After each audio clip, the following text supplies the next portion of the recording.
오늘은 하나님의 뜻에 대해 살펴본 8번째 시간입니다.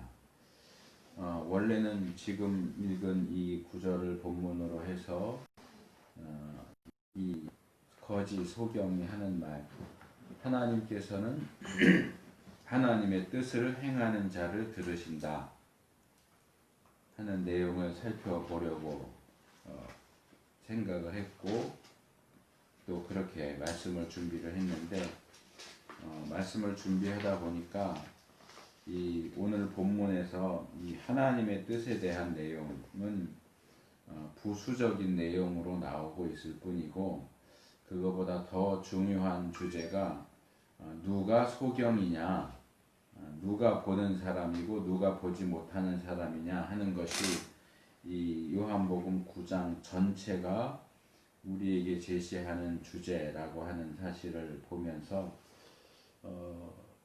그래서 조금 방향을 바꿔서 하나님께서 하나님의 뜻을 행하는 자의 말을 또는 기도를 들으신다 하는 것은 너무나 당연하고 기본적인 내용이기 때문에 그것을 따로 다루지는 않고, 그것보다도 그것이 포함되면서 이 전체 이야기가 우리에게 제시해주고 있는 주제를 다루도록 그렇게 하겠습니다. 제가 오늘 본문으로 일부분만 선택하기는 했지만, 우리가 살펴보려고 하는 사건은 요한복음 9장 전체가 다 해당되는 내용입니다. 그리고 이 오늘 주제를 살펴보기 위해서도 이 9장 전체의 내용을 우리가 훑어보면서 무슨 이야기를 하고 있는가 하는 것을 파악하는 것이 중요하다고 생각이 됩니다. 그래서 오늘 읽은 본문은 이제 해당 부분에 갈 때 좀 다루기로 하고, 이 9장 처음부터 나오는 내용들을 좀 중요하다고 생각되는 부분들 위주로 정리하면서 말씀을 좀 나누려고 합니다. 이 이야기는 태어날 때부터 소경으로 태어난 사람에 대해서 제자들이 예수님께 질문을 던지면서 시작됩니다. 9장 1절에 보면 제자들이 이 사람이 이렇게 소경으로 태어난 것은 자기의 죄 때문입니까? 부모의 죄 때문입니까? 하고 물어보죠. 그래서 예수님께서 이 사람이 이렇게 소경으로 태어난 것은 누구의 죄 때문이 아니라 하나님의 영광을 나타내기 위해서다 라고 말씀하시고 이 사람을 고쳐주시죠. 이 누구의 죄 때문도 아니고 하나님의 영광을 위해서다 라고 하는 이 부분은 제가 작년 말에 아프고서 얼마 안 돼서 누구의 죄 때문인가 라고 하는 제목으로 말씀을 나눈 적이 있고요. 그리고 예수님께서 이 소경 거지를 고쳐주신 사건은 이제 실로암 사건, 이렇게 해서 많이 알려진 내용입니다. 침을 뱉어서 진흙을 개서 눈에 발라주시고 실로암에 가서 눈을 씻어라 이렇게 하셨을 때 이 소경 거지가 말씀하신 대로 실로암에 가서 눈을 씻었더니 볼 수 있게 되었다 하는 겁니다. 제가 이제 소경에 대한 내용이 나올 때 몇 번 소개한 적이 있지만, 이 팔레스틴 지역은 황무지, 보통 이제 광야라고 성경은 번역하고 있는데, 이 사막이 아니고 황무지를 가리키는 겁니다. 황무지가 많고, 그리고 이런 모래바람, 티끌이나 모래 같은 것들을 포함하고 있는 그런 모래바람이 심하다 보니까 그쪽 지역에는 후천적으로 소경이 되는 사람들이 많다고 합니다. 그리고 그런 경우에는 이렇게 눈에 뭐가 들어갔다거나 그런 것에 이제 눈이 상해서 이제 소경이 되는 경우이기 때문에 상대적으로, 그러니까 태어날 때부터 눈에 이상이 있어서 볼 수 없는 그런 태생 소경에 비하면 상대적으로 치료하는 것이 좀 쉽다고 합니다. 그렇기 때문에 후천적으로 소경이 된 자들을 고쳐주신 내용, 그런 사건은 그렇게 크게 중대한 이슈가 되지 않는 것을 볼 수 있습니다. 하지만 이 사람처럼 날 때부터 소경으로 태어난 사람의 눈을 고쳐주는 것은 이 후천적으로 소경이 된 사람을 고쳐주는 것과는 전혀 다른 문제입니다. 그렇기 때문에 이 9장 전체에 걸쳐서 이 선천적으로 소경으로 태어난 사람의 눈을 고쳐주는 것이 어떻게 가능하냐, 이렇게 선천적 소경인 사람을 고쳐주는 이 사람 예수는 과연 누구냐, 어떤 사람이냐, 하나님이 보내신 사람이냐 또는 죄인이냐 하는 것에 대한 논쟁이 아주 강하게 일어나고 있는 모습을 우리가 볼 수 있습니다. 그래서 이렇게 눈을 뜨게 된 소경 거지를 본 사람들 가운데 어떤 사람들은 어떻게 선천적인 소경이 눈을 뜰 수 있겠어? 라고 하는 그 생각에서 이 사람은 우리가 알고 있는 그 소경 거지가 아니고 비슷하게 생긴 다른 사람일 거야 라고 말을 했고, 또 다른 사람은 어떻게 선천적인 소경이 눈을 뜰 수 있었지 하는 생각에 아주 크게 놀라워하는 그런 반응을 보입니다. 그럴 때 이 소경 거지가 내가 바로 그 사람이다, 내가 바로 그 소경 거지다 라고 밝히니까 사람들은 매우 놀라워하면서 그를 바리새인들에게로 데리고 갑니다. 왜 이 눈을 뜨게 된 이 사람을 바리새인들에게로 데려갔는지 본문은 그 이유를 우리에게 밝혀주지 않고 있습니다. 제가 생각할 때는 아마도 이 오늘 우리가 읽은 본문 가운데 소경이 그런 얘기를 하죠. 창세 이후로, 세상이 창조된 이후로 날 때부터 소경인 사람을 고친 경우가 없다라고 말을 하는 것으로 봐서 이 성경 시대에도 역시 이렇게 선천적인 소경을 고치는 일은 거의 없었고 아마도 이 사람이 첫 번째 경우가 아닌가 생각이 되는데, 그렇기 때문에 이것이 너무나도 놀라운 일이어서 우리가 이것을 어떻게 이해하고 어떻게 받아들여야 할지 어떤 심각한 신학적이고 또 신앙적인 위기를 느낀 이 사람들이 바리새인들은 성경을 잘 아니까 이 사건을 우리가 어떻게 받아들여야 될지 한번 좀 판별해 주기를 원해서 이 사람을 데리고 바리새인들에게 찾아가는 것이 아닐까 하는 생각을 해봅니다. 하지만 이 눈을 뜬 소경을 본 사람들의 반응이 서로 나뉘어졌던 것처럼 이 바리새인들 사이에서도 의견이 나누어집니다. 예수님께서 이 사람을 고쳐주신 날이 하필이면 안식일이었기 때문에 하나님께서 제정하신 안식일을 어기면서 그렇게 일을 하는 사람이 비록 선천적인 소경을 고쳤다고 할지라도 하나님으로부터 온 사람일 수 없다라고 주장하는 사람들이 있었고, 만약에 그가 하나님의 정하신 안식일을 어기는 죄인이라고 한다면 어떻게 이런 능력을 행할 수, 놀라운 능력을 행할 수 있었겠느냐, 죄인이 아니라 하나님이 보내신 사람이다 라고 주장하는 그런 두 부류로 역시 나누어지는 것을 볼 수 있습니다. 그런데 이 바리새인들의 그런 주장과 태도를 보면서 우리는 상당히 중요하고 그러면서도 다루기 어려운 문제에 부딪히게 됩니다. 이것을 좀 다르게 바꿔서 표현한다면 하나는 원칙론적인 입장이고 다른 하나는 실용적인 입장이다, 이렇게 말할 수 있을 것 같습니다. 원칙론적인 입장이다 라고 제가 이렇게 표현을 하는 것은 이 주장을 하는 사람들은 이 원리와 원론을 따지는 사람들이기 때문에 그렇습니다. 아무리 능력을 행했고 아무도 하지 못했던 선천적인 소경을 고치는 일을 했다고 할지라도 그가 하나님이 세우신 원리, 안식일을 지켜야 한다고 하는 그 원칙과 원리를 어긴다면 하나님으로부터 온 사람이라고 볼 수 없다고 하는 것이 바로 이 원칙론적인 입장입니다. 그리고 이러한 원칙은 구약성경 신명기 13장 1절에서 3절에 나오는 내용입니다. 하나님께서 모세를 통해서 말씀하시죠. 이적과 기사를 행한다고 할지라도 그 사람이 여호와 신앙과는 반대되는 방향으로 사람들을 이끈다면 그는 가짜 선지자다, 가짜다 하는 겁니다.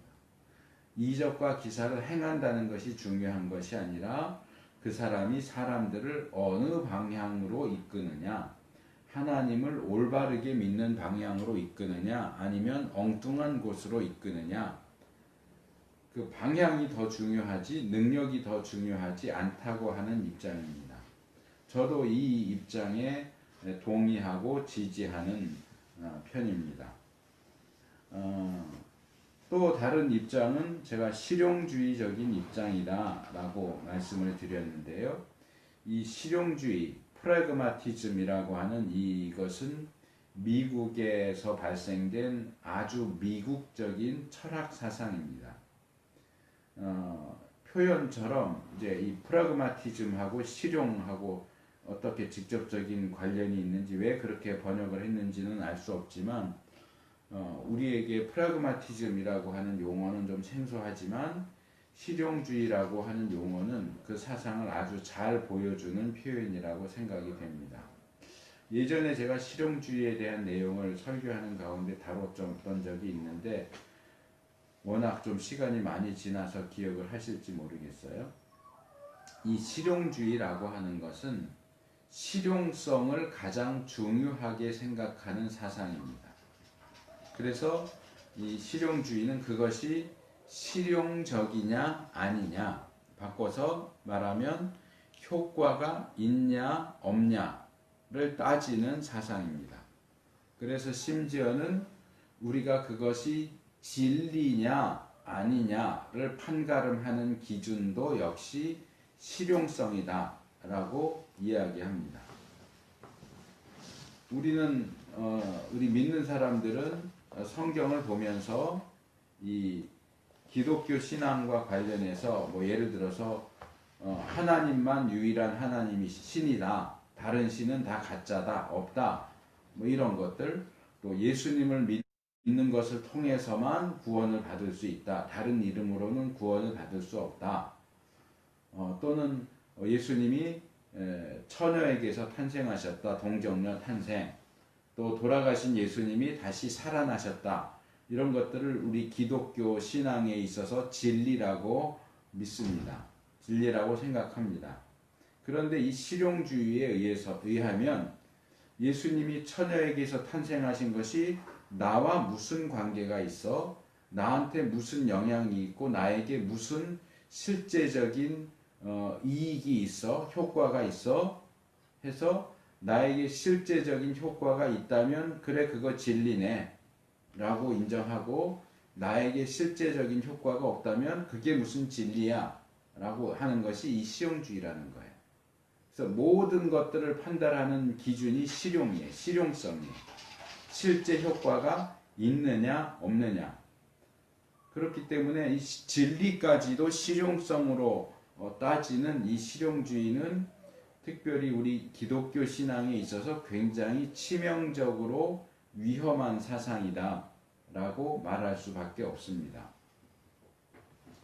근데 이 본문에서 보면 그런 실용주의적인 태도가 발견됩니다.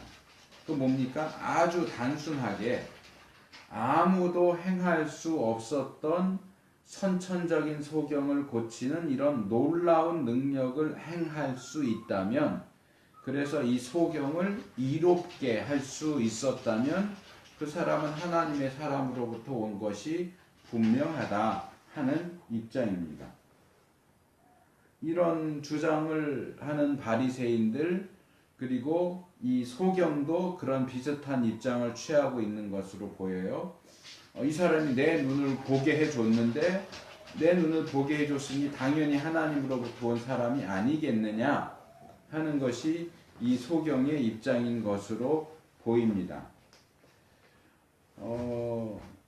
근데 이 부분에 있어서 우리가 좀 그냥 단순하게 뭐 그럴 수 있지라고 말할 수 없는 것이 실제로 병을 고쳐주고 또 어떤 이적을 행한다고 해서 그 일을 하는 사람이 다 하나님으로부터 온 사람이겠느냐 하는 문제가 생긴다는 겁니다.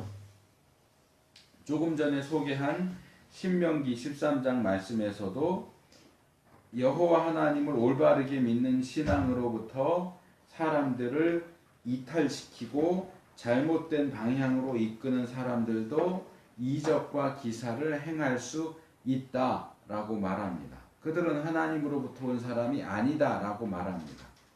그것이 실제로 사람들에게 어떤 유익을 주고 효과를 나타낸다고 할지라도 그들이 취하는 방향이 잘못됐다면 하나님으로부터 왔다고 말할 수 없다는 겁니다. 또 출애굽기 앞부분에도 나오지만 모세가 하나님의 능력으로 뭐 지팡이를 뱀으로 만든다거나 물을 피로 만든다거나 할 때에 애굽의 마술사들도 똑같이 그 일을 합니다. 그런 능력과 이적을 행합니다. 그럼 그들이 그런 능력과 이적을 행한다고 해서 우리가 그 사람들을 하나님이 보내신 사람이다 라고 말해야 하느냐? 그렇지 않죠. 그들은 모세를 대적하고 모세를 대적함으로써 하나님을 대적하는 사람들입니다. 또 결정적으로 마태복음 24장 24절에서 예수님께서는 마지막 때에는 이 적그리스도가 거짓 선지자들이 큰 기사와 표적을 행해서 믿는 자들도 미혹하게 할 것이다 라고 말씀을 하고 계십니다.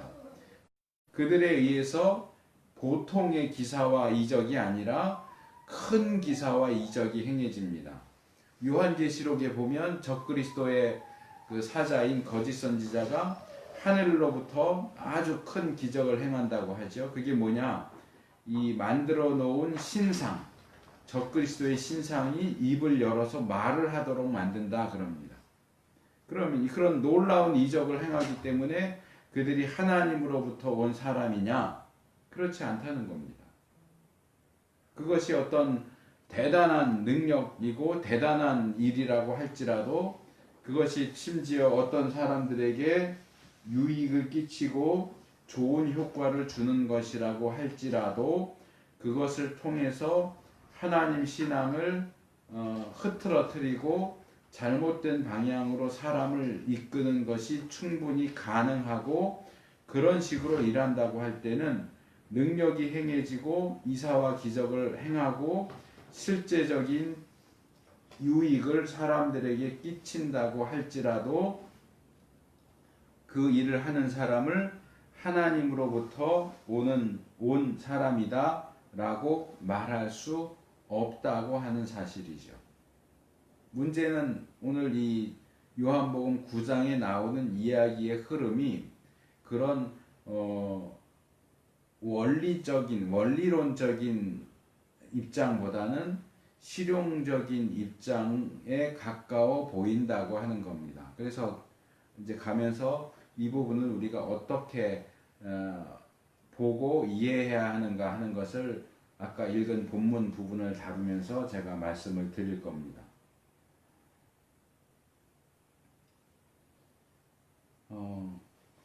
근데 오늘 읽은 본문으로 넘어가기 전에 좀 더 남아있는 그 앞에 있는 내용을 조금 더 살펴보고 그 오늘 읽은 본문으로 넘어가도록 하겠습니다. 이렇게 바리새인들 사이에서도 의견 일치가 행해지지 않으니까 그 바리새인들이 사람들이 데리고 온 그 눈을 뜨게 된 소경 거지에게 그럼 너는 어떻게 눈을 뜨게 됐느냐? 그 너를 눈을 뜨게 해준 그 예수라는 사람을 어떻게 생각하느냐라고 물어봅니다. 그러니까 이 소경은 예수님이 선지자입니다 라고 대답을 하죠. 여기서 선지자라고 하는 것은 우리가 일반적으로 가지고 있는 하나님의 말씀을 대언하는 사람입니다. 그런 의미라기보다는 예수님은 이 사람에게 어떤 하나님의 말씀을 전해주기보다는 눈을 뜰 수 있게 해줬죠. 그러니까 이 사람이 지금 말하는 선지자입니다 하는 얘기는 하나님의 말씀을 전해주는 사람입니다. 그런 의미라기보다는 하나님으로부터 온 사람입니다. 하나님께서 보내신 사람입니다. 아마 그런 의미로 이해하는 것이 옳을 것 같습니다.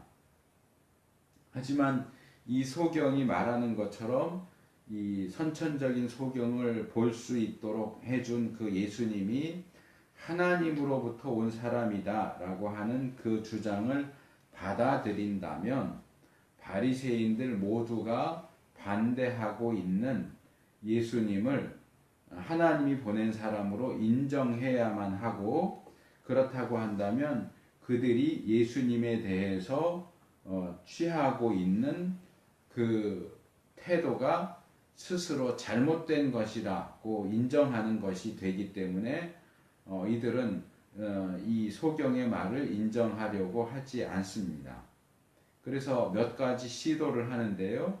그 첫 번째 시도는 뭐냐 하면 이 소경이 원래부터 볼 수 없는 선천적인 소경이 아니었다라고 주장하는 겁니다. 그래서 예수님이 선천적인 소경을 고쳐주신 것이 아니고 후천적인, 상대적으로 고치기 쉬운 사람을 고쳐준 것일 거야. 선천적인 소경을 고쳐줄 정도로 대단한 사람, 하나님으로부터 온 사람이 아닐 거야 라고 하는 주장을 하려고 합니다. 그리고 그 주장을 하기 위해서 이 소경의 부모를 부르죠. 호출해서 정말 너희 아들이 선천적인 소경이냐 라고 확인하는 질문을 던지죠. 아마도 그 부모의 입장에서 부모의 입을 통해서 사실은 선천적인 게 아니고 태어났을 때는 조금 봤었는데 어렸을 때 못 보게 됐습니다. 아마 뭐 이런 식의 사실은 후천적인 소경이라고 하는 말을 끄집어내기 위해서 그런 질문을 던졌겠죠. 그런데 이 부모는 아주 확실하게 자기의 아들이 태어날 때부터 보지 못했다, 선천적인 소경이다 라는 사실을 확인해 줍니다. 그런데 그 이상의 이야기는 하죠. 그러면 선천적인 소경이 어떻게 눈을 뜨게 됐느냐라고 질문했을 때는 우리는 잘 모르니까 아들한테 직접 물어보십시오 라고 말합니다. 그래서 이 바리새인들이 다시 이 소경을 불러서 이야기하는 장면으로 넘어가게 되는데, 아까도 이야기한 것처럼 바리새인들 사이에 예수님이 어떤 사람이냐에 대해서 의견이 나누어졌죠. 안식일을 지키지 않는 거 보니까 하나님으로부터 온 사람이 아닐 것이다 라는 원칙론적인 입장, 하지만 선천적인 소경을 고치는 걸 보니까 이런 능력을 행할 수 있다면 하나님이 보낸 사람일 수도 있지 않겠느냐라고 하는 실용적인 입장. 이렇게 입장이, 예수님을 평가하는 입장이 서로 나누어지기는 하지만 그들 가운데 공통적인 것은 뭐냐 하면 그들 모두 예수님을 좋아하지 않는다는 겁니다. 예수님을 반대하는 입장을 기본적으로 취하고 있다는 거죠. 그래서 이들이 이 소경을 불러서 뭐라고 얘기하느냐, 이 선천적인 소경을 눈뜨게 한 것, 그 사실을 부인하려고 시도했는데 그것이 실패했죠. 그리고 많은 사람들이 이 사람이 선천적인 소경인 것을 알고, 그런데도 불구하고 눈을 뜨게 됐다는 사실을 알고 있기 때문에 모두가 알고 있는 그 사실을 부인할 수는 없습니다. 그렇기 때문에 그래, 너 선천적인 소경이지만 눈을 뜨게 됐구나 라는 사실은 인정합니다. 그러면서 선천적인 소경인 너의 눈을 떠서 볼 수 있게 해주신 분은 하나님이야. 하나님께 영광을 돌려라 라고 말합니다.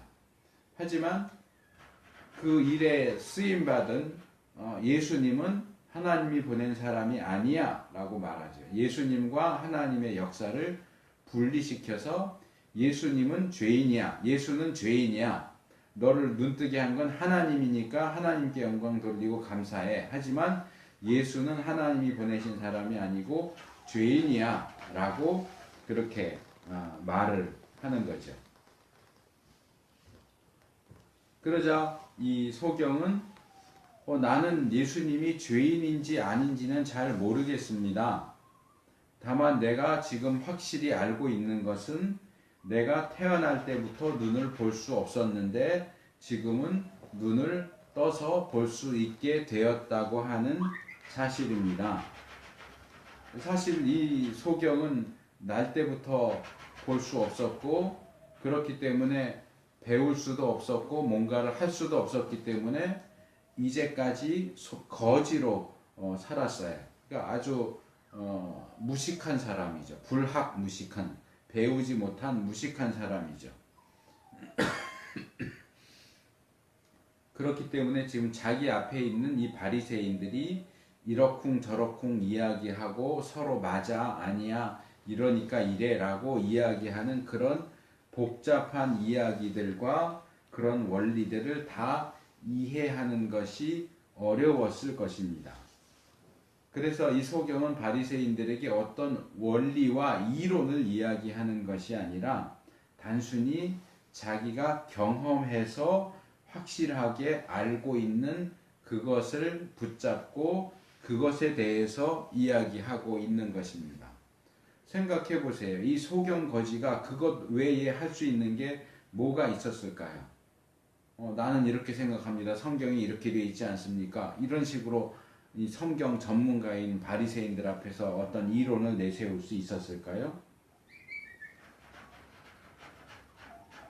그래서 내가 선천적인 소경인데 볼 수 있게 됐고 나를 볼 수 있게 해준 것은 물론 근원적으로 따져 올라가면 하나님이시겠지만 실제로 나에게 눈을 뜰 수 있도록 해준 분은 예수님입니다 라는 식으로 이야기를 하니까 이제 세 번째로 이 바리새인들은 그 예수님의 행동에 있어서 아마도 흠을 잡기 위한 목적으로 똑같은 질문을 다시 던지죠.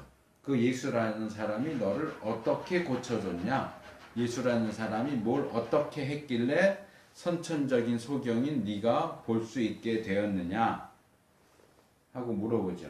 이 소경이 대답하는 내용 가운데서 뭔가 흠을 잡아서 예수는 죄인이야 라고 말하려고 하는 거죠. 그러니까 이런 이 소경 거지가 볼 때는 너무나 단순한 건데 왜 이 사람들은 이렇게 복잡하게 생각하고 이상한 태도를 취하고 그렇게 하는가 하는 이 소경이 보기에는 아주 이상한 모습으로 비춰졌던 것 같습니다. 그래서 우리가 읽은 이제 본문으로 넘어오면 이 소경이 이상하다라고 하는 말을 하죠. 이상하다. 참 이상하네. 아까도 내가 당신들 앞에 갔을 때 내가 어떻게 볼 수 있게 되었는지를 다 이야기를 했는데 내가 얘기할 때는 듣는 둥 마는 둥 하더니 왜 또 이제 와서 또 꼬치꼬치 물으면서 예수님이 나에게 뭘 어떻게 했는지를 왜 또 물어보냐? 그러면서 이야기를 하죠. 이 본문을 읽어보면 여러 곳에서 뭐라 그럴까 이 성경에 대한 지식이 충만하고 이론적으로 잘 갖추어져 있는 또는 현학적이라고 할 수 있는 이런 바리새인들의 모습과 그것과 대조적으로 전혀 배우지 못해서 무식한 이 소경 거지를 여러 차례에 걸쳐서 대조적으로 제시하는 것을 볼 수 있습니다. 그리고 저는 이것이 이 소경의 태도와 입장 그리고 그의 발언을 어떻게 이해해야 할 것인가에 대해서 아주 중요한 실마리가 된다고 생각을 합니다. 그래서 아까 말할 때는 잘 듣지도 않고 왜 이렇게 꼬치꼬치 또 물어보느냐, 예수님에 대해서 그렇게 꼬치꼬치 물어보는 거 보니까 당신들도 예수님의 제자가 되고 싶어서 예수님에 대해서 자세히 알아보려고 물어보는 거냐, 그렇게 말하죠. 그러자 이 바리새인들이 화를 내고 욕을 하면서 너는 예수의 제자인지 모르겠지만 우리는 예수의 제자가 아니야. 예수의 제자가 될 생각도 없어. 우리는 모세의 제자야 라고 말하죠. 그러면서 하나님께서 모세에게는 말씀하신 것이 확실하지만 이 예수에 대해서는 그가 어디에서부터 왔는지, 하나님이 이 예수와 말씀하셨는지, 그러니까 예수가 하나님으로부터 온 사람인지 우리는 알 수가 없다. 모세는 확실하지만 예수는 확실하지 않아 라고 말하죠. 이 바리새인들의 그러한 사고와 신학에 근거한다면 아마 이 발언은 아주 솔직하게 그들의 생각을 보여주고 있는 것이라고 생각이 됩니다. 이렇게 선천적인 소경이 눈을 뜬 것은 부인할 수 없으니까 인정을 하면서도 그 눈을 뜨게 해준 예수님에 대해서는 죄인이라고 말하고 하나님이 보내신 사람일 수 없다고 자꾸 이렇게 우기듯이 이야기를 하니까 이 소경이 이제 우리 읽은 본문 30절에서 말하죠. 이상하다. 이 사람이 내 눈을 뜨게 했는데 당신들은 이 사람이 어디서 왔는지 알 수 없다. 하나님이 보내신 사람인지 확실하게 말할 수 없다라고 말한다. 왜 그러냐?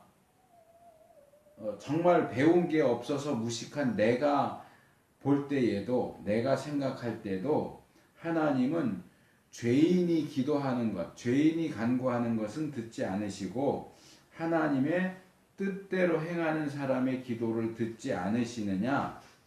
그건 당신들처럼 율법을 잘 알지 못하는 우리 같은 사람들도 다 알고 있는 사실이다. 그리고 내가 성경을 잘 모르지만 하나님께서 이 세상을 창조하신 이후로 이렇게 날 때부터 소경인 사람의 눈을 뜨게 했다는 말을 들어본 적이 없다. 이런 일을 할 수 있는 사람이라면 이 사람이 하나님으로부터 온 사람이 아니겠느냐? 하나님으로부터 온 사람이 아닌데 어떻게 이런 일을 하겠느냐? 의외로 아주 논리적으로 이 소경이 이야기하는 것을 볼 수 있습니다.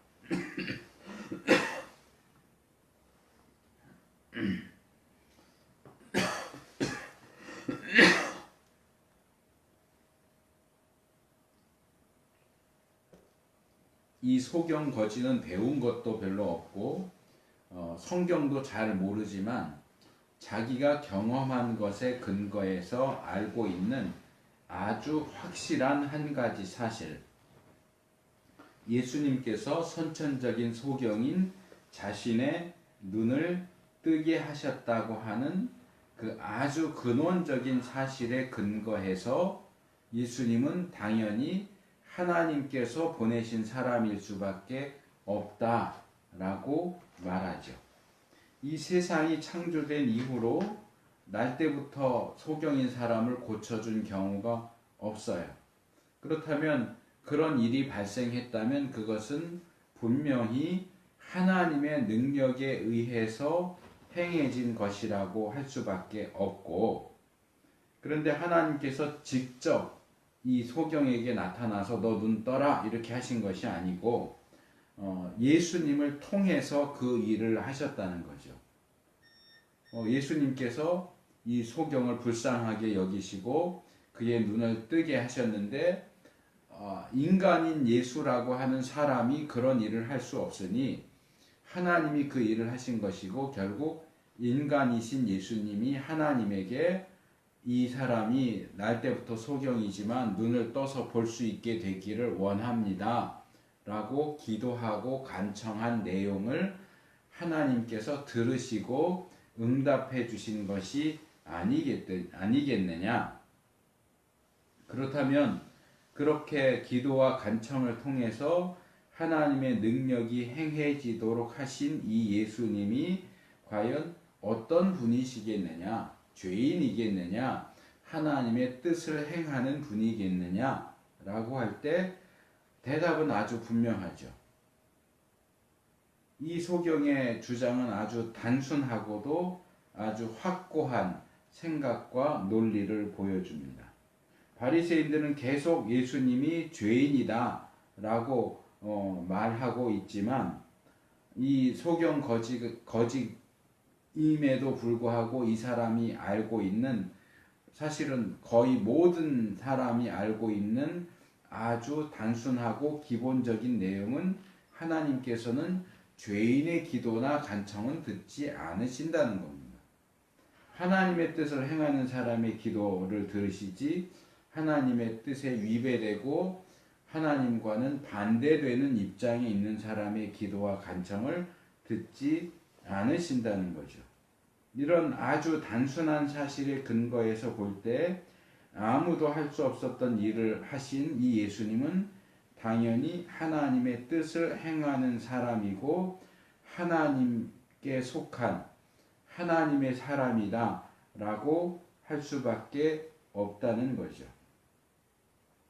그래서 제가 앞에서 예수님에 대한 바리새인의 두 가지 입장을 원칙론적인 입장과 실용적인 입장으로 이렇게 나누어서 설명을 하고, 이 실용적인 입장에는 일부의 바리새인들 뿐만 아니라 이 소경 거지도 그런 입장을 취하고 있지 않는가, 그런 것처럼 보인다. 이 부분을 우리가 어떻게 이해해야 할까 하는 문제를 제기했는데, 이런 소경의 이야기를 우리가 좀 자세히 살펴보고 조금 더 깊이 생각해 본다면 이 소경은 단순하게 예수님이 내 눈을 뜨게 해줬으니까 하나님이 보내신 사람이 아니겠느냐, 예수님이 나에게 유익을 끼쳤으니까, 예수님이 능력을 행했으니까 당연히 하나님께서 보내주신 사람이지 라는 그런 실용적인 입장을 취하고 있는 것은 아니다 라고 하는 것을 볼 수 있습니다. 즉 예수님이 내 눈을 뜨게 해줬으니까 하나님이 보내신 사람이야 라고 이야기하는 것이 아니고, 제가 조금 길게 설명을 한 것처럼 더 근원적인 원칙, 하나님께서는 죄인의 간구를 듣지 않으시고 하나님의 뜻을 행하는 자의 간구를 들으신다 라고 하는 더 일반적이고 보편적으로 알려져 있는 그 원칙에 근거해서 예수님이 하나님으로부터 온 사람임이 분명하다, 틀림이 없다라고 주장하고 있는 것을 볼 수 있습니다. 그러니까 이 소경도 예수님이 능력을 행하셨기 때문에 라고 말하는 것이 아니라 예수님의 능력보다도 하나님께서 이 땅을 다스리고 통치하시는, 일하시는 일반적인 원리, 누구의 기도를 들으시는가, 어떤 사람의 기도를 들으시는가 하는 그 원리에 근거해서 이 주장을 하고 있다고 하는 겁니다. 물론 이 사람의 주장은 단순하기도 하고 또 허술하기도 해서 얼마든지 문제를 삼고자 한다면 문제가 될 부분은 많이 있습니다.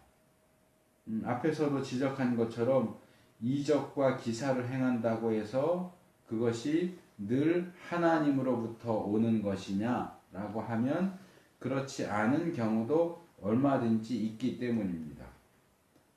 아까도 예를 든 것처럼 거짓 선지자들이 또는 애굽의 마술사들이 이적을 행하니까 저거 이적을 행하는 거 보니까 하나님이 그들이 원하는 걸 들어주셔서 이적을 행할 수 있게 해주신 거야. 그런 거 보니까 그 사람들도 하나님이 보내신 사람이야 라고 하는 식의 이 논리가 얼마든지 가능해지기 때문에 이 거짓 소경이 얘기하는 것은 이 상당히 허술한 논리인 것은 분명합니다. 그래서 우리가 이 부분에 있어서 우리가 능력에 초점을 맞출 것이냐 아니면 하나님께서 일하시는 더 보편적이고 일반적인 원리에 초점을 맞출 것인가 하는 것을 선택하는 것이 필요해집니다. 능력에 초점을 맞춰야 하느냐 원리에 초점을 맞출 것이냐. 그리고 적어도 제가 알고 있는 한 성경과 신학은 능력에 초점을 맞추는 대신 이론, 원리, 하나님이 일하시는 원리, 하나님의 성품과 속성과 행하심에 초점을 맞추라고 이야기합니다. 물론 그렇다고 해서 또 일부의 바리새인들이 하고 있는 것처럼 이론과 원리에만 치중해야 한다 하는 이야기도 아닙니다. 이론과 원리는 있는데 실제 행함도 없고 능력도 없다면 바울이 말한 것처럼 하나님의 나라는 말에 있지 않고 능력에 있다 그랬는데 이론을 말이라고 하는 측면으로만 본다면 말만 하고 행동도 없고 능력도 나타나지 않는다면 그것도 역시 문제가 있겠죠. 제가 얘기하는 것은 능력은 없는 이론, 능력은 없는 말을 이야기하는 것이 아니고 성경이 우리에게 제시하고 있는 하나님의 속성과 성품과 일하시는 그 기본적인 원리를 이야기하는 겁니다. 능력이 빠진 이론을 얘기하는 게 아니라는 얘기죠.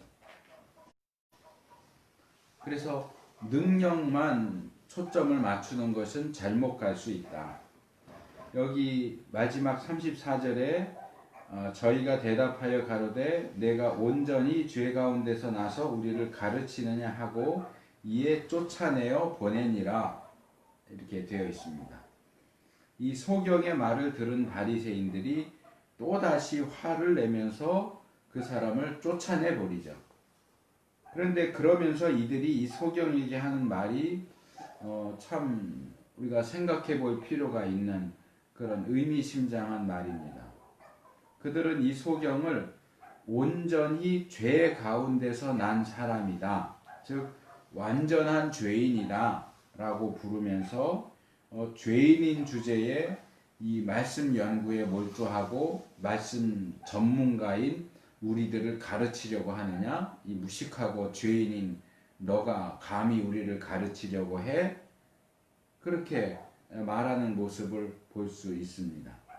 사실 이것은 그 당시에 종교 지도자들이 일반 백성들에 대해서 가지고 있었던 아주 기본적이고 일반적인 생각과 태도를 보여줍니다. 이 종교 지도자들은 일반 백성들을 히브리어로 암 하아레츠 이렇게 불렀어요. 그러니까 직역하면 그 땅의 백성들 이런 뜻이에요. 그 땅, 하아레츠, 그 땅, 우리가 살고 있는 그 땅, 가나안 땅, 팔레스틴 땅에 살고 있는 그 백성들. 그게 뭐 나쁜 의미겠느냐? 하지만 이게 이 당시에는 나쁜 의미로 사용됐어요. 그러니까 그 땅의 백성들이라고 하는 것은 이 흙바닥에 뒹구는 천한 것들, 뭐 이런 얘기예요. 천한 것들, 무식한 것들, 그들의 어떤 천한 것과 또 율법에 대한 무지 이런 것들을 지적하는 표현입니다. 요한복음 7장 49절에 보면 거기도 역시 바리새인들이 일반 백성에 대해서 율법을 알지 못하는 이 무리는 저주를 받은 자로다 이렇게 말하는 장면이 나오는데요. 이것이 바리새인들이 일반 백성에 대해서 가지고 있는 생각이에요. 율법도 알지 못하는 저주받은 것들, 천한 것들, 무식한 것들. 이것은 또 바울이 데살로니가전서 4장 5절이나 데살로니가 후서 1장 8절에서 이방인들에 대해서 얘기하면서 하나님을 모르는 이방인들, 하나님을 모르는 자들 이렇게 말하는 것과도 흡사한 표현입니다. 율법도 모르고 하나님도 모르고 기껏해야 하루하루 먹고 사는 것에만 온통 정신이 팔려 있는 천박한 것들, 신학도 모르고 성경도 모르고 이런 태도가 여기에 나타나 있는 거죠. 근데 이런 죄 가운데서 태어난 자, 율법도 모르는 자, 저주받은 자, 천박한 것들, 무식한 것들, 이런 표현들을 좀 현대적으로 신학도 모르고 성경도 모르고 이렇게 바꾸어서 표현한다고 하면 어디선가 많이 좀 들어본 듯한 표현이 되겠죠. 일반 신자들이 목사들에 대해서 이야기할 때, 또 그들을 대할 때 많이 느끼는 감정, 마치 자기들만 성경을 알고 자기들만 신학을 알고 있고 또 독점하는 것 같은 그런 독선적이고 오만한 태도. 또 저도 이 표현을 많이 씁니다. 신학도 모르고 성경도 모르면서 배우려고 하지도 않고 잘난 체 한다라는 표현을 저도 사실은 많이 쓰는 표현입니다. 사실 당시의 제사장들, 서기관들, 바리새인들, 이런 율법 전문가들은 일반 백성들에 대해서 그렇게 생각을 했어요.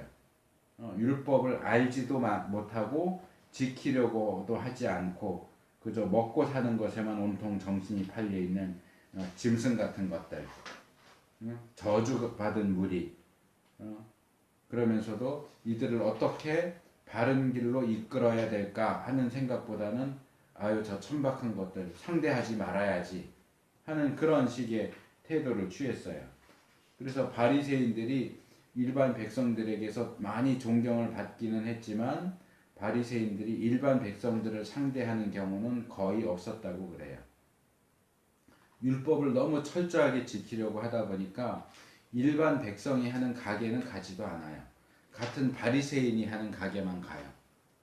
그들이 파는 물건 가운데 바리새인의 기준에 의해서, 율법의 기준에 의해서 정말 정결한 것들만 다루고 파는 가게에서 사야 나도 정결함이 유지되지, 무식한 일반 백성들이 이 정결하지도 않은 부정한 것들 갖다 놓는데 우리가 모르고 거기 가게 가서 샀다가는 우리도 부정해지는 일이 벌어지니까 절대로 그런 일은 일어나면 안 돼 해서 일반 백성들과는 아예 상종조차도 하지 않으려고 했다고 해요.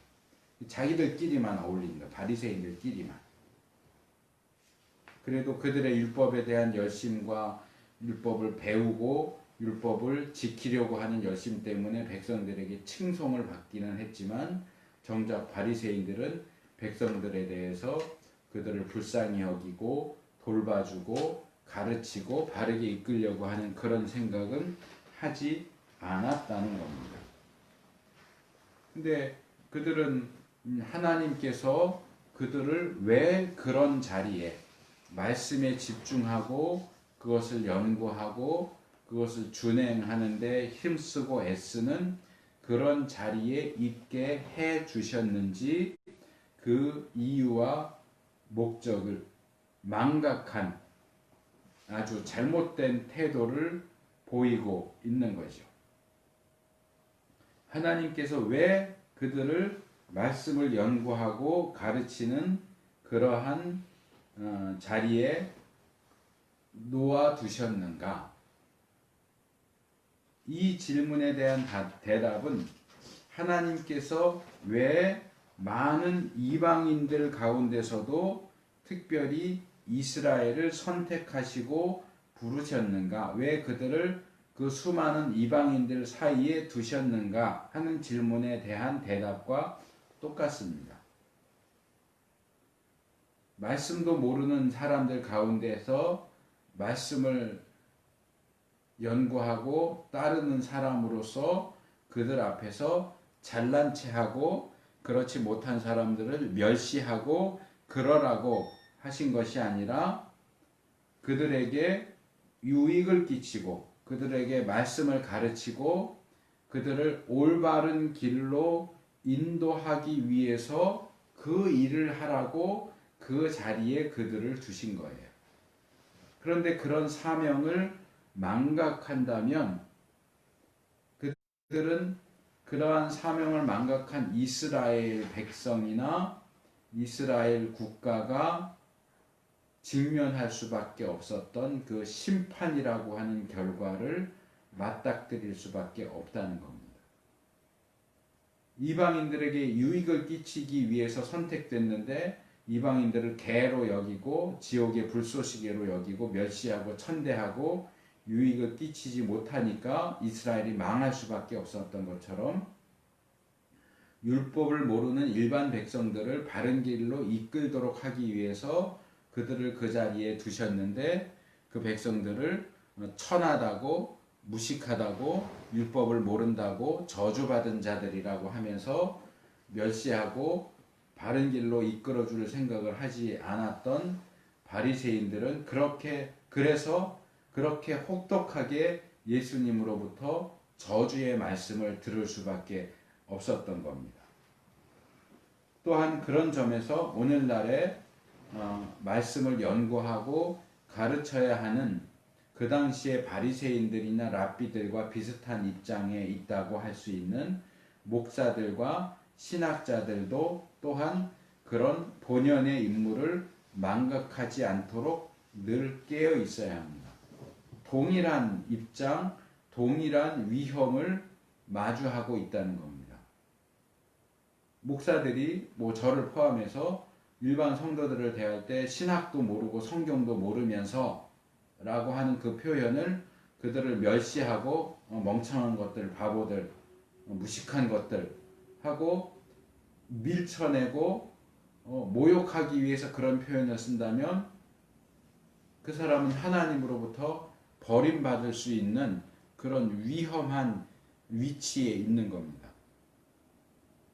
그러나 그렇기 때문에 신학도 잘 모르고 성경도 잘 몰라서 잘못된 방향으로 갈 가능성이 높기 때문에 그것을 안타깝게 여기고 좀 성실하게 배워라. 하나하나 좀 배우고 자꾸 아는 체 하지 말고 잘난 체 하지 말고 좀 배워서 바른 길로 돌아와라 하는 식으로 그들을 이끌고자 한다면 그들은 하나님께서 자기들을 보내신 그 목적과 사명을 달성하는 것이 될 수 있겠죠.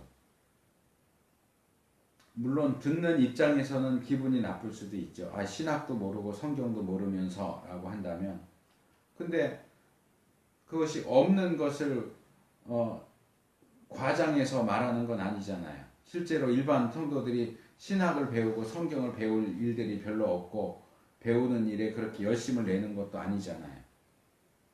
그런 점에서 그런 부분에서 신학도 다 필요 없고 신학자들이 만든 거고 성경도 목사들이 자기들끼리만 아는 체하고 잘난 체하고 그러는데 필요 없어.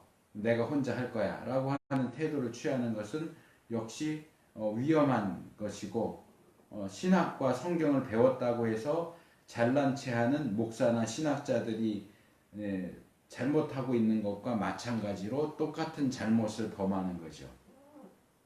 목사들이 성도들에게 신학도 성경도 모르면서 라고 하는 거나 신자들이 목사나 신학자들을 가리켜서 자기들만 신학과 성경을 아는 것처럼 니들이 만든 거잖아 라고 말하는 것은 사실은 똑같은 잘못을 저지르는 거죠. 그것이 서로를 배척하고 밀쳐내기 위한 방향으로 사용될 것이 아니라 그래서 더 잘 가르치고 지도하겠다. 그래서 더 겸손하게 배우겠다 하는 그런 태도로 연결되는 것이 필요하다는 겁니다. 하나님께서 말씀을 잘 가르치고 인도하도록 그들 위에 세워주신 지도자들을 손가락질하고 배척하는 것이 아니라 그들이 합당하고 건전하게 신학과 성경을 가르친다고 할 때는 그것을 받아들이고 따르고자 해야 되는 겁니다. 물론 신학과 성경을 배웠다고 하는 목사들 가운데서도 엉터리 소리하는 사람들이 많이 있어요. 그래서 분별해야죠. 베레아 교인들이 하는 것처럼 제가 늘 얘기하지만 과연 그러한가? 성경을 상고하면서 그 가르침이 과연 옳은가? 분별하고자 노력하는 것이 필요합니다. 하지만 올바르고 건전한 신학과 성경을 가지고 지도하는 것에 대해서 거부하거나 배척하는 것은 아주 잘못된 태도라는 것을 기억할 필요가 있습니다.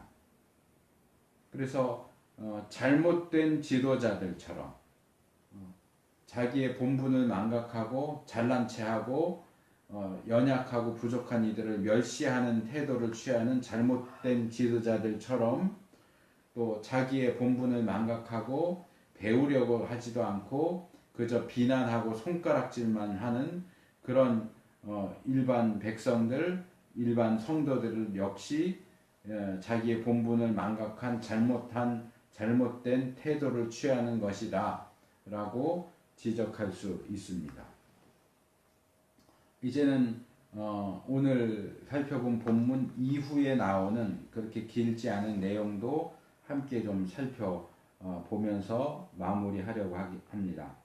이 바리새인들에 의해서 쫓겨난 이 소경이 예수님을 만나죠. 아니 정확히 말하면 그가 쫓겨났다는 소문을 들은 예수님께서 이 소경되었던 자를 찾아오십니다. 그리고 그에게 질문을 던지시죠. 내가 인자를 믿느냐? 내가 믿어야 하는 그분이 누굽니까? 믿기를 원합니다. 라고 하니까 예수님께서 내가 바로 그 인자다 라고 말씀을 하시죠.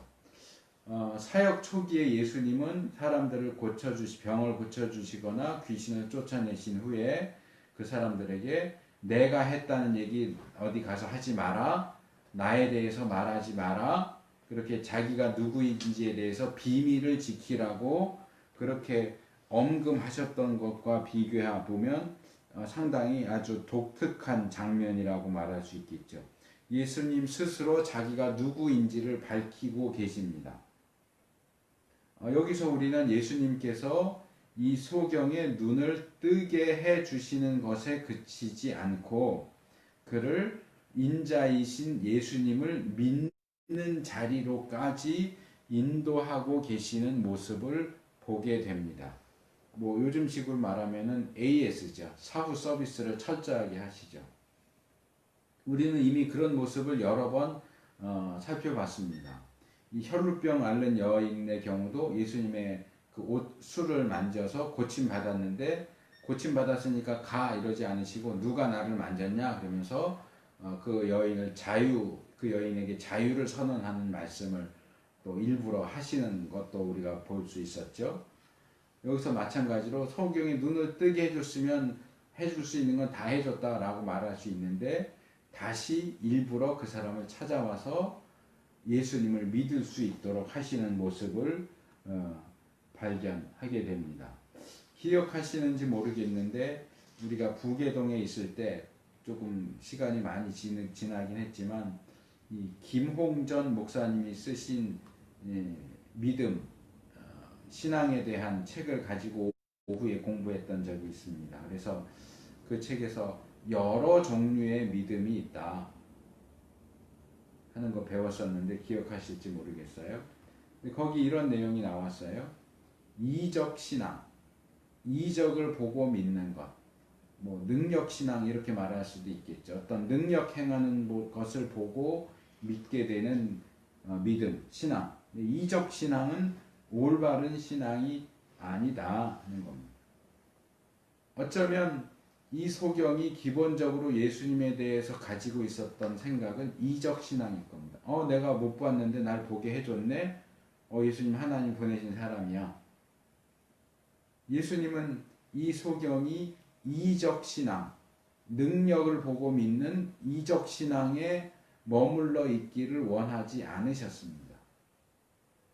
그래서 일부러 이 사람을 찾아와서 예수님 자신을 인격적으로 믿을 수 있는 성경적이고 올바른 신앙을 가질 수 있도록 이끄셨다고 하는 겁니다. 이적과 기사, 능력에 치중하는 신앙은 올바른 신앙이 아닙니다. 성경적인 신앙이 아닙니다. 그래서 앞에서도 제가 계속 이적 기사를 행한다고 다 하나님이 보내신 사람이 아니다 라는 얘기를 강조해서 말씀을 드렸던 이유가 그겁니다. 이적을 보고 믿는 사람은 이적이 없어지면 그 믿음을 버리겠죠. 이적을 통해서 자기가 원하던 유익을 얻는다 해도 그 신앙을 계속 유지하지 않을 겁니다. 현대 교회가 하고 있는 복음 전도, 사실 전도라고 말하기는 어렵다고 저는 보는데 거의 마케팅이죠. 그 문제들 가운데 하나가 이겁니다. 예를 들면 교회 나가면 예수 믿으면 너 병이 나아. 예수 믿어서 죄인이 예수 믿고 구원받는 걸 얘기하지 않고 문제 해결되는 실용성을 얘기합니다. 너 예수 믿으면 교회 나가면 너 지금 어려운 사업이 잘 될 거야. 너 자식이 좋은 학교에 갈 거야. 이런 경우는 크게 두 가지가 결과가 나옵니다. 첫째로 말한 대로 예수를 믿고 교회 갔는데 원하는 내용이 이루어지지 않았을 경우, 병이 낫지도 않고 사업이 좋아지지도 않고 아이가 좋은 대학에 가지도 않았을 경우 이 사람은 교회에 더 이상 나올 필요를 못 느끼겠죠. 교회 나오지 않습니다. 왜? 병 낫고 사업 잘 되고 아이 좋은 학교 가게 하려고 교회 나왔는데 그런 결과가 나오지 않잖아요. 실용성이 없잖아요. 뭐하러 나와요? 둘째, 그렇게 예수 믿고 교회 나왔더니 실제 병이 나았다. 사업이 잘 된다. 아이가 좋은 학교에 들어갔다. 그럼 계속 믿을까요? 아니요. 더 이상 교회 나올 필요가 없죠. 왜? 원하던 거 얻었잖아요. 예수 믿고 교회 나와서 병 나았어요. 왜 계속 나와야 돼요? 이제 병 다 나았는데? 내가 원하는 거 다 얻었는데 계속 나올 이유가 있어요? 원하는 것을 얻어도 안 나올 거고 원하던 것을 얻어도 얻지 않아도 교회 계속 나와야 할 이유가 없습니다. 왜요? 실용적인 목적을 가지고 나온 거잖아요. 예수님을 믿으려고 나온 게 아니에요. 내 문제를 해결받으려고 나온 거예요. 문제가 해결되지 않아도 믿을 이유가 없고 문제가 해결됐다고 해도 계속 믿을 이유가 없는 거예요. 아주 잘못된 방식으로 마케팅을 하는 거죠. 그건 복음 전도라고 말할 수가 없어요. 복음이 아니죠. 또 예수 믿으면 병 고쳐. 병 고침 받을 수 있어. 예수 믿으면 사업이 잘 될 거야. 예수 믿으면 자식이 좋은 학교에 갈 거야. 이게 복음입니까? 성경이 말하는 복음이 그런 겁니까? 그런데 그런 방식이 사람들로 하여금 계속해서 이적과 기사의 능력에 초점을 맞추도록 하고 사람들로 하여금 이적 신앙을 갖도록 부추기고 이끈다는 거죠. 그런데 이 이적 신앙이 계속 신앙으로 남아 있느냐? 이것이 과연 성경적인 신앙으로 연결되느냐? 절대로 아니다라고 말할 수는 없어요.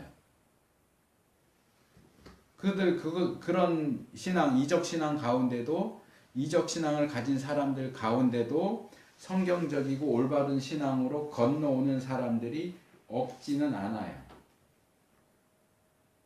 하지만 그럼에도 불구하고 이적 신앙이 강조되는 것은 잘못된 것이고 조심해야 하는 것이다. 예수님과의 인격적인 만남이 중요합니다. 이적과 기사가 없어도 능력이 행해지지 않아도 예수님을 제대로 만나서 믿는 것이 중요하죠. 그래서 우리의 관심이 이적과 기사, 능력, 그리고 우리 개인에게 어떤 실용적인 이득을 가져다 주느냐 하는 것에 맞추어지지 않아야 한다는 겁니다. 그래서 제가 앞에서 우리가 능력을 선택할 것인지 원칙을 선택할 것인지 선택해야 하는 필요가 있다라고 말씀을 드린 겁니다. 능력을 선택하는 것이 더 유익해 보이지만 그것이 성경이 제시하는 그런 방식이 아니다. 성경이 제시하는 원리와 맞지 않는다 하는 사실을 기억할 필요가 있습니다.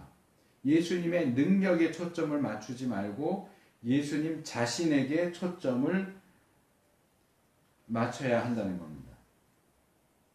하나 더, 이 이야기의 제일 끝부분에 예수님께서 자신이 왜 세상에 오셨는가를 말씀하시는 내용이 나옵니다.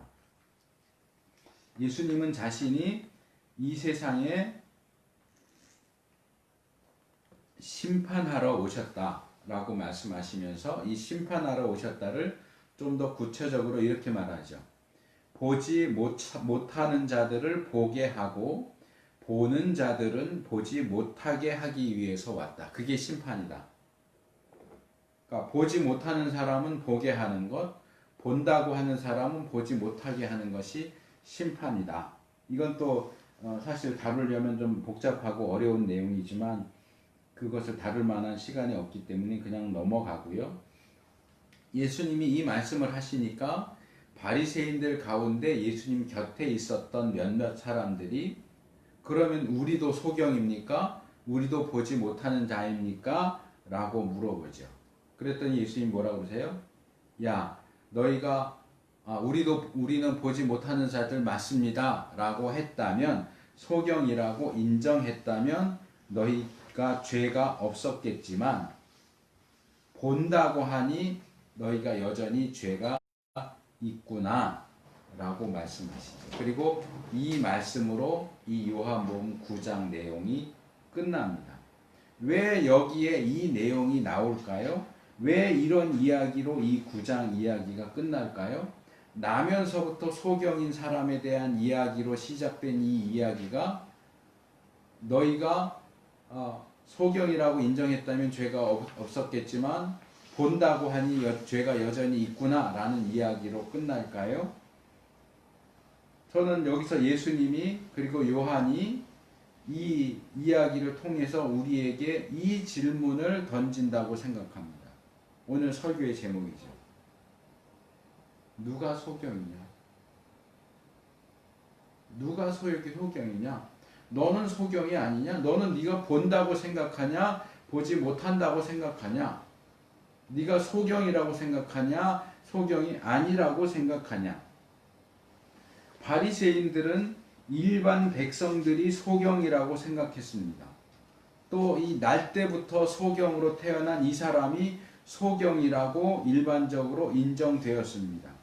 하지만 이야기가 진행되면서 이 소경이 아니라고 주장하던 사람들, 특별히 이 바리새인들이 날 때부터 소경인 이 사람보다 더 심한 소경이라고 하는 사실이 드러납니다. 그게 심판인 거죠. 바리새인들은 이런 일반 백성들처럼 배우지도 못한 무식한 이 거짓 소경처럼 우리는 소경이 아니고 우리는 말씀을 너무나 잘 알고 있고 말씀 전문가예요. 우리만큼 잘 아는 사람, 우리만큼 잘 보는 사람이 어디 있어? 라고 하지만 정작 그들은 이 불황무식한 거짓, 소경 거지보다도 예수님이 누구신지를 알아보지 못했어요. 예수님을 앞에 놓고서도 예수님을 알아보지 못하는 소경이었단 말이에요. 너희가 정말 소경이구나.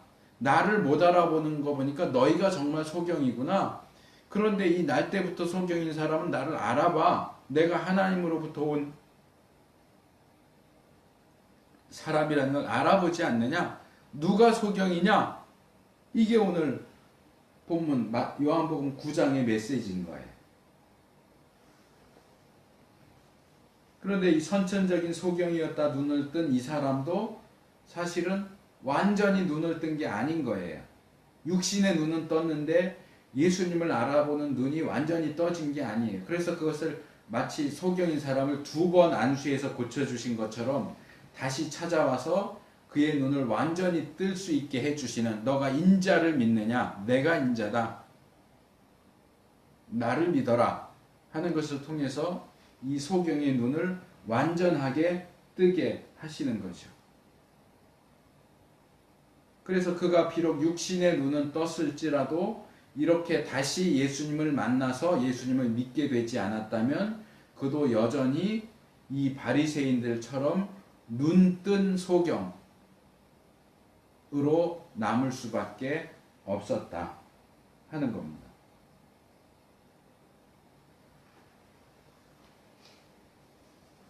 우리가 우리 자신을 누구라고 생각하느냐, 소경이라고 생각하느냐 아니냐, 본다고 생각하느냐 못 본다고 생각하느냐, 우리가 우리 자신이 눈을 떴다고 생각하는지 소경이라고 생각하는지 그것은 물론 중요합니다. 그런데 본문이 이야기하는 것은 그것보다 더 중요한 것이 있다는 겁니다. 그게 뭡니까? 예수님이 보시기에 우리가 눈을 떴느냐 소경이냐 하는 겁니다. 내가 나를 본다고 생각하느냐 못 본다고 생각하느냐가 중요한 게 아니고 예수님이 보실 때 내가 소경이냐 아니냐가 더 중요하다는 겁니다. 때로는 율법을 훨씬 더 잘 아는 바리새인들이 이 불악무식한 소경보다 더 눈먼 소경일 수 있는 것처럼 바리새인과 같은 자리에 있는 목사들과 신학자들이 일반 백성들이나 일반 신자들보다 더 눈먼 소경일 수도 있다는 사실을 기억할 필요가 있다는 겁니다. 신학을 공부하겠고 성경을 전문적으로 배웠다고 해서 다 눈 뜨고 있느냐? 아니라는 겁니다. 예수님을 인격적으로 만났지 않았다면 신학을 모르면 당연히 소경이고 신학을 알아도 소경입니다. 성경을 몰라도 소경이고 성경을 알아도 소경입니다. 목사들이 신학자들이 신학을 배웠다고 성경을 알았다고 잘난 척할 이유가 전혀 없다는 거예요. 머리로 아는 건 아무 소용이 없어요. 예수님을 만나야죠. 알아도 소용없으면 그럼 모르면 더 나으냐? 아니요. 모르면 더 소용이 없는 거죠. 더 망하는 거죠. 왜 알아도 소용이 없다라고 말하면 모르는 게 더 나아라고 얘기합니까? 알아도 소용이 없으면 모르면 더 나쁜 겁니다. 더 안 되는 겁니다. 기근이 심해서 부자도 굶어 죽으면 가난한 사람은 배 부르게 먹습니까? 기근이 심해서 부자가 굶으면 가난한 사람은 이미 굶어 죽은 겁니다. 부자도 굶었어 그러면 가난한 사람들은 배부르겠네. 아니요. 말이 안 되는 거예요. 신학과 성경을 잘 알아도 소경이면 신학과 성경도 모르는 사람은 그거보다 100배는 더 소경인 겁니다. 잘난 체 할 게 없단 말이에요. 배웠다고 안다고 잘난 체 할 것도 없고 모른다고 잘난 체 할 것도 없어요. 그러나 배우고 알았다면 더 유리한 것은 사실입니다. 그것이 절대적인 것은 아니지만 제가 지난주에 필요 조건, 충분 조건으로 말씀을 드렸던 겁니다. 그러나 더 중요한 것은 배웠냐 아느냐가 아니고 만났냐입니다. 예수님을 인격적으로 만났느냐. 본문에서처럼 때로는 이 소경이 바리새인보다 더 지혜로울 수 있어요. 하지만 그렇다고 해서 이 불황무식한 소경이 나는 항상 이 바리새인들보다 더 똑똑해, 더 잘 알아, 더 많이 알아 이렇게 주장한다는 것도 웃기는 얘기죠. 배워봐야 무슨 소용이 있어. 배우지 못한 내가 더 똑똑해. 나를 가르치려고 하지마. 너는 내가 무식하다고 어디서 가르치려고 그러냐 그러지만 너 배워봐야 너도 소용이 없어. 나 가르치려고 하지마. 이런 태도를 취하는 것은 정말 멍청하고 바보 같은 짓이죠. 지난주에 했던 이야기를 다시 말씀드리면서 오늘 설교를 마치려고 합니다. 지난주에 제가 자격이 없는 자가 어떻게 가르쳐? 라고 하는 그런 원리가 기본적으로 받아들여져야 하는 것이지만 그것이 예수님의 경우에는 해당되지 않는다 하는 것을 말씀을 드렸습니다. 오늘도 마찬가지입니다. 바리새인들의 율법에 대한 지식과 그들이 가지고 있는 철저한 원리 그리고 이 소경이 이야기하는 단순하지만 확고한 원리와 경험 그런 여러 가지 것들 가운데 어느 것 하나도 잘못되었다고 배척해서는 안 됩니다. 하지만 본문은 그 모든 것들 아는 것과 알지 못하는 것 많이 배운 것과 배우지 못한 것 그 모든 것들보다 더 중요한 것을 우리에게 제시해 줍니다. 그것이 바로 예수님입니다. 예수님이 가장 중요합니다. 예수님과의 인격적인 만남이 가장 중요합니다. 예수님을 인격적으로 만나지 못한 율법 지식과 확고한 원리는 그를 소경으로 만들 겁니다. 또한 이적과 기사를 통해서 보지 못했던 눈을 떴다고 할지라도 예수님을 인격적으로 만나지 못했다면 그 사람은 여전히 눈뜬 소경일 수밖에 없습니다. 우리의 지식도, 우리의 무식도, 우리의 경험도, 우리의 경험하지 못한 것도 그것이 우리를 예수님 앞으로 이끌어 가지 않는다면 모두 다 무용지물입니다. 바울이 말한 것처럼 배설물과 같습니다. 똥입니다. 신학도 성경도 그것이 예수님과의 인격적인 만남으로 이끌어 가지 못한다면 똥입니다. 신학을 모르는 것도 성경을 모르는 것도 예수님과의 인격적인 만남으로 끌어가지 않는다면 그것도 똥입니다. 예수님은 우리가 생각할 수 있는 모든 것, 우리가 할 수 있는 모든 것을 초월해 계시는 분이에요. 그래서 우리가 우리의 신앙에 도움이 되는 모든 것들을 충실하게 챙기되 예수님과의 인격적인 만남을 최우선적인 것으로 여기고 추구해야 됩니다. 배웠느니 못 배웠느니 아느니 모르느니 가지고 서로 잘난 체 한다고 싸울 게 없고 우리가 소경이 아닌가. 예수님 옆에 가만히 있다가 그럼 저도 소경입니까? 예수님 저도 소경이라고 생각하시나요? 저는 제가 소경이 아니라고 생각하는데요. 이따위 소리 했다가 너 본다고 하니까 너 여전히 죄가 있구나. 이런 소리 듣지 않도록 조심해야 될 거 아니에요. 우린 다 소경입니다. 못 배워도 소경이고 배워도 소경이고 몰라도 소경이고 알아도 소경입니다. 예수님과의 인격적인 만남만이 우리의 눈을 뜨게 할 수 있다는 사실을 기억하시기 바랍니다. 그것을 추구하시기 바랍니다. 하나님이 우리에게 은혜를 베푸시기를 구합니다.